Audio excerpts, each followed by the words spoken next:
Hechos, capítulo 2, versículo del 42 al 47. Y perseveraban en la doctrina de los apóstoles, en la comunión unos con otros, en el partimiento del pan y en las oraciones. Y sobrevino temor a toda persona, y muchas maravillas, señales eran hechas por los apóstoles.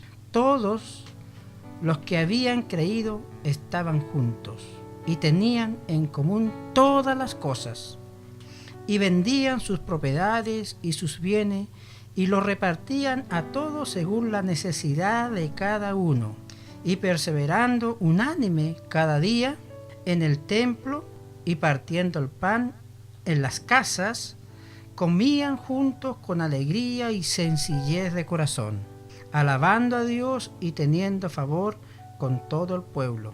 Y el Señor añadía cada día a la iglesia los que habían de ser salvos. Hechos 4 del 32 al 35. Y la multitud de los que habían creído era de un corazón y un alma, y ninguno decía ser suyo propio nada de lo que poseía, sino que tenían todas las cosas en común.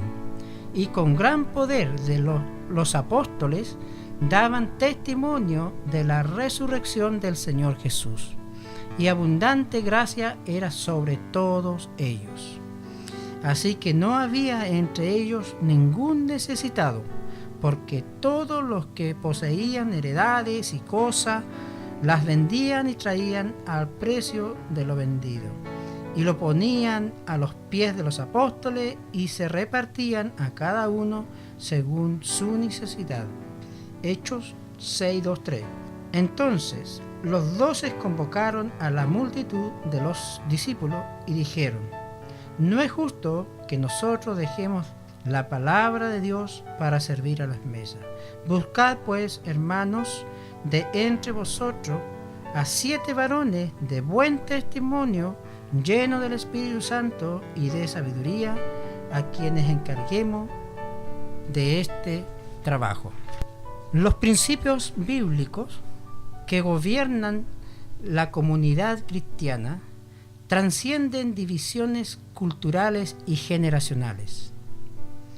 Hechos 4:32 dice: y la multitud de los que habían creído era de un corazón y un alma.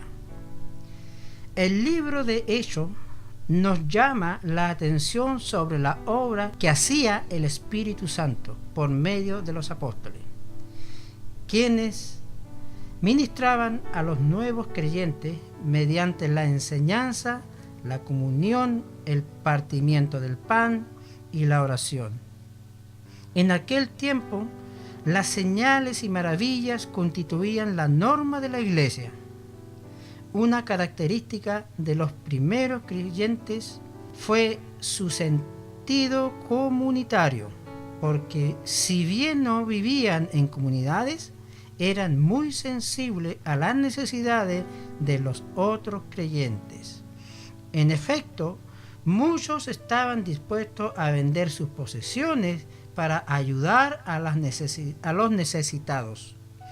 Esto contribuyó a la unidad de la iglesia, la cual acrecentó su capacidad para causar un gran impacto en la sociedad.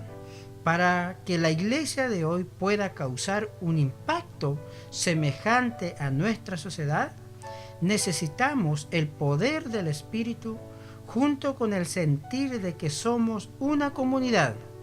Cuando el mundo vea a Dios en nosotros, responderá también a nuestro mensaje. La dinámica de la iglesia primitiva puede ser nuestra también. Hechos 2:42. Después que 3,000 personas se convirtieron a Cristo el día de Pentecostés, los apóstoles enfrentaron una magna obra. Sin embargo, el Espíritu Santo les dio sabiduría y ellos comenzaron a instruir a esos nuevos creyentes. Hechos 2:42. La doctrina de los apóstoles probablemente fue una combinación de las profecías del Antiguo Testamento con las enseñanzas de Jesús.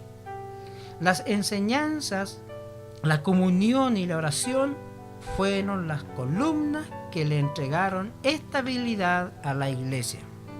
La iglesia naciente fue dotada del poder del Espíritu Santo de tal manera que a los que vivían en Jerusalén les sobrevino gran temor. No había duda de que estos creyentes habían estado en contacto con el Cristo resucitado. Los cristianos pronto se transformaron en una comunidad, teniendo en común todas las cosas. Versículo 44. Ese compartir no es lo mismo que la vida en comunidad. La actitud generosa nació del amor cristiano. Algunos en la iglesia vendieron sus posiciones para ayudar a los que estaban necesitados. Versículo 45. El amor y el poder del Espíritu Santo los unió diariamente. Estos creyentes se reunían para adorar, celebrar la cena del Señor, tener comunión y orar. Versículo 46. La gracia de Dios estaba con ellos, y los que estaban fuera de la iglesia notaron esto. Por esta razón fueron traídos a Cristo. Versículo 47. Cuando los 120 recibieron el poder de lo alto, inmediatamente comenzaron a proclamar la palabra de Dios. Mientras la iglesia crecía, esos mismos líderes discipularon a los nuevos creyentes. El amor y el poder del Espíritu Santo trajo una unidad que creó una verdadera comunión y cuidado los unos por los otros. Si nos rendimos al Espíritu Santo, veremos hechos semejantes en nuestra iglesia. Hechos 4, 32 al 37. La unidad y la generosidad que caracterizó a la iglesia después de Pentecostés no cesó. Hechos 4:32. Estos creyentes eran de un corazón y un alma. Estaban unidos en mente, propósito y deseo. Cuando una iglesia tiene ese tipo de unidad, puede hacer grandes cosas para Dios. El tener unidad de propósito es importante en una iglesia.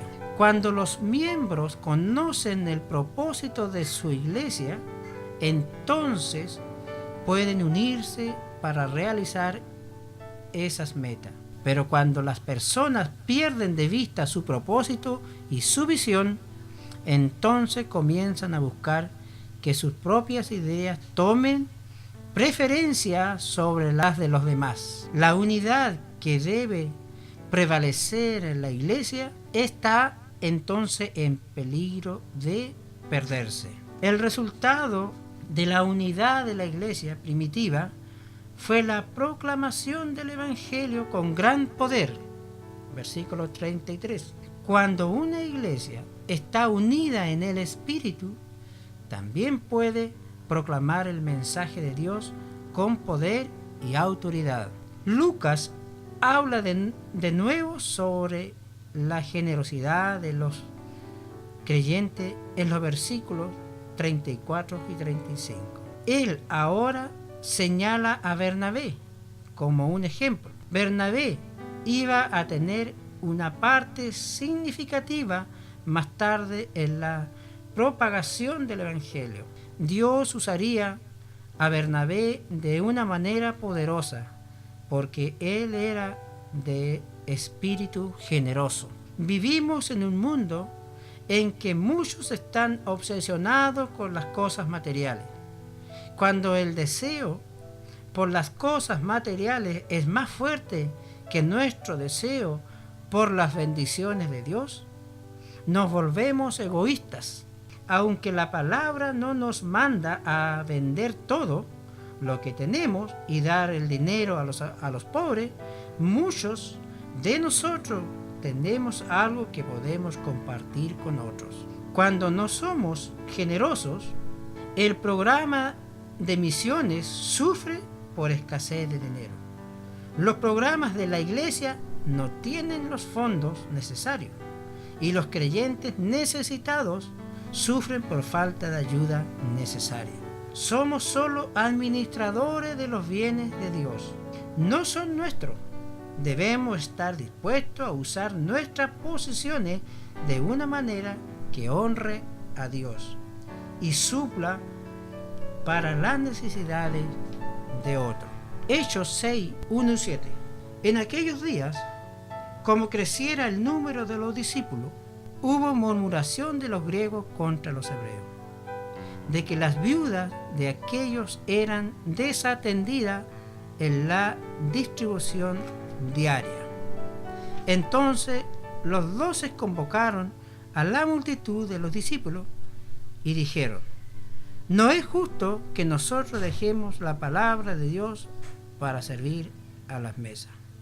Buscad pues, hermanos, de entre vosotros a 7 varones de buen testimonio, llenos del Espíritu Santo y de sabiduría, a quienes encarguemos de este trabajo. La iglesia en crecimiento comenzó a ministrar a las viudas. Si una viuda no tenía familia que cuidara de ella, por lo general no tenían medios económicos para vivir. Cuando el número de convertidos aumentó, la distribución justa de los fondos se convirtió en un gran problema. Hechos 6.1. Quizás por eso algunas viudas que hablaban el idioma griego fueron desatendidas cuando se había la distribución diaria de los alimentos. El Espíritu Santo dio a los apóstoles la sabiduría para resolver este peligro en potencia. Ellos reconocieron que tenían que tomar una decisión en cuanto a su ministerio. Versículo 2. Los apóstoles reunieron a los creyentes para que eligieran a varones para administrar el dinero y distribuir la comida a las viudas. Versículo 3. Los apóstoles les presentaron 3 cualidades para esos varones. Esta obra era importante y tenía que cumplir con integridad y sabiduría para prevenir problemas futuros. La sabiduría del Espíritu Santo condujo a la congregación a elegir a líderes que hablaban griego. Versículo 5. Lo que pudo haber sido un obstáculo mayor en la unidad se resolvió cuando estos creyentes buscaron la voluntad de Dios. Los apóstoles luego consagraron a los seleccionados para esta tarea mediante la oración. Versículo 6. Es interesante lo que el versículo 7 dice después que se tomó esta decisión. Cuando los apóstoles fueron librados de la responsabilidad de las tareas rutinarias de la iglesia, tuvieron más tiempo para ministrar la palabra.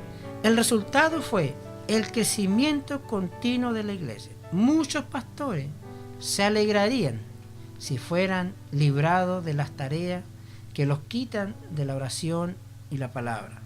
Cuando hacemos responsable a nuestro pastor por cada programa de la iglesia, cargamos demasiado al siervo de Dios y consumimos su tiempo y energía de su llamado. Cuando otros se hacen responsables en la iglesia, su pastor puede orar más, estudiar más la palabra de Dios y ministrar mejor a la congregación y a los inconversos en su comunidad. El resultado será el crecimiento espiritual y numérico de la iglesia. La dinámica de la iglesia primitiva no se realizó por casualidad.